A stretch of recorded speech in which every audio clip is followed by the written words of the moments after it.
बच्चे का कमेंट देख रहे थे कि भैया इसके लिए आवाज़ उठाइए, उसके लिए आवाज़ उठाइए। अच्छा, आप हमें एक बात बताइए, क्या सरकारें नहीं जानती हैं, गवर्नमेंट नहीं जानती है कि क्या सही है और क्या गलत है? क्या मोदी जी को नहीं पता है कि बच्चों की समस्याएं क्या हैं, क्या हल होना चाहिए?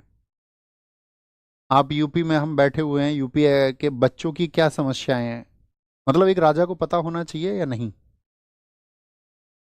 राजा विक्रमादित्य रात को 100 ओढ़ के निकलते थे, भेष बदल के। वो ये देखते थे कि मेरे राज्य में किस घर में धुआं उठ रहा है या नहीं।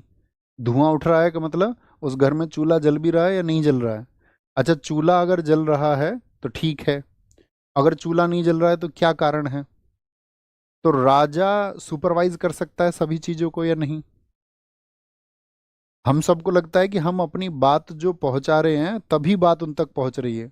दरअसल में बहुत दबाव में वो कई बार चीजों को मान लेते हैं, और बहुत दबाव में कई बार होने के बावजूद भी चीजों को नहीं मानते। होता है ऐसा, उनको लगेगा इसका कोई प्रभाव पड़ेगा, अभी जल्दी में इलेक्शन है तो मान लेंगे, नहीं है इलेक्शन तो कोई दिक्कत नहीं, जाने दो। आप एक बात बताओ, कॉमन सेंस की एक बात बताओ, क्या पता होता है इन लोगों को? नहीं पता होता कि छात्रों को रोजगार की जरूरत है। बहन बेटियां, हम लोग ये कहते थे उनके लिए टीचिंग फील्ड सही है, वो टीचिंग एग्जाम्स की तैयारी कर लें। लड़कियों के लिए पुलिस सुरक्षित नहीं है, और पुलिस के लिए भी सही कहते थे। अभी देखिए लड़कियों का, आपने देखा होगा ट्रेनिंग ग्राउंड पे लड़कियां पानी पीने के लिए मांग रही हैं तो उनके इंस्ट्रक्टर उनको गालियां दे रही हैं।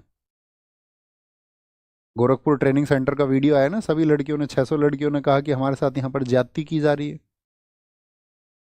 तो राजा का दायित्व क्या है कि वो जो लोग संतुलन बनाने के लिए हैं, जो अधिकारी वर्ग है, उसको ठोस निर्देश दे कि भाई बच्चों को समस्या नहीं होनी चाहिए, ये इस प्रदेश की सेवा करने वाले बच्चे होंगे। तो लड़कियां पुलिस में जाएं तो भी परेशान। अब लड़कियों के लिए सेफ जोन जो तुम कह रहे हो टीचिंग में, उसकी वैकेंसी ही लड़कियों को ना निकले। लड़कियों के लिए सेफ जोन जो तुम कह रहे हो टीचिंग में, उसकी वैकेंसी ही लड़कियों को ना निकले। तो जिम्मेदार कौन है? इसके जिम्मेदार टीचर्स हैं या फिर गवर्नमेंट इसकी जिम्मेदार है? तो आप कहेंगे सरकारें इसकी जिम्मेदार हैं। और ऐसा नहीं होता, हर सरकार पर वो प्रश्न चिन्ह लगते हैं। हर सरकार में ऐसा ही होता है, लगभग ऐसा ही होता है। तो आपको समझना चाहिए कि भाई एग्जाम सेंटर आज बच्चों के दूर भेजे जा रहे हैं। एक बच्चा है, गरीब घर का बच्चा है ना? अपने भाषण में सब कह देंगे गरीबों के नाम पे कि हम गरीबों के साथ में हैं। हकीकत में दोस्त, शायद मुझे नहीं पता आप जो मेरी बात सुन रहे हैं, आप मेरी बात से कितना सहमत होंगे, या आपने वो व्यवस्थाएं या उस तरह की परिस्थितियों को देखा है या नहीं देखा।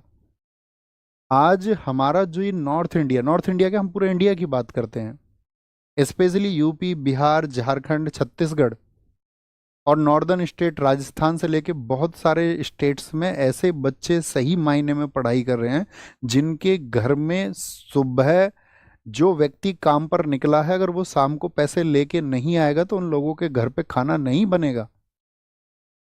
ये वास्तविक हकीकत है और ये सत्य है एकदम। बहुत बड़ा वर्ग है, ऐसा नहीं कैसे एक दो लोग हैं, बहुत बड़ा वर्ग है जिनके पास सुविधाएं हैं थोड़ी बहुत, ठीक है, फादर साहब की गवर्नमेंट जॉब है या खेती है एक ठीक सी, ऐसे बहुत कम लोग हैं। लोगों को जूझना पड़ रहा है, ऐसे में उनका एग्जाम सेंटर गवर्नमेंट भेज देती है कि ठीक है तुम 1000 किलोमीटर जाओ। उस बच्चे के पास जरूरी नहीं है टिकट्स के पैसे हों, वो टीचर्स के कोर्सेज भी खरीद रहा है, वो यूट्यूब के लिए नेट का रिचार्ज भी उसको करवाना है, ठीक है, उसको बुक्स भी खरीदनी है, भाई कैरियर बनाने के लिए जरूरी है। अब उसको एटलीस्ट जो राहत दी जा सकती है, भाई मैं सोच रहा हूँ ना कि मैं यार यूट्यूब पे पढ़ा देता हूँ, ठीक है, एक वर्ग को राहत मिल जाएगी। कोई तो एक वर्ग होगा जिस तक मेरा वो रिवॉल्यूशन पहुंचेगा, मैं जो पढ़ा रहा हूँ उससे राहत प्राप्त करने वाला कोई तो वर्ग होगा, और नहीं तो उसको पेड में भी पढ़ाया जा सकता था। तो ऐसे ही सरकार को भी विचार करना चाहिए कि नहीं यार, इस इतना दूर सेंटर भेजोगे तो महंगा किराया होगा, महंगा फेयर होगा, और हिसाब से ही सेंटर भेजे जाएं। जो सरकारें बात करती हैं कि भाई हम किसानों के पक्ष में हैं, मजदूरों के पक्ष में हैं, पिछड़ों के पक्ष में हैं, उनको उनका दर्द समझना चाहिए। उनका दर्द समझ के उनको समझना चाहिए कि बच्चे जो हैं प्रभावित होते हैं।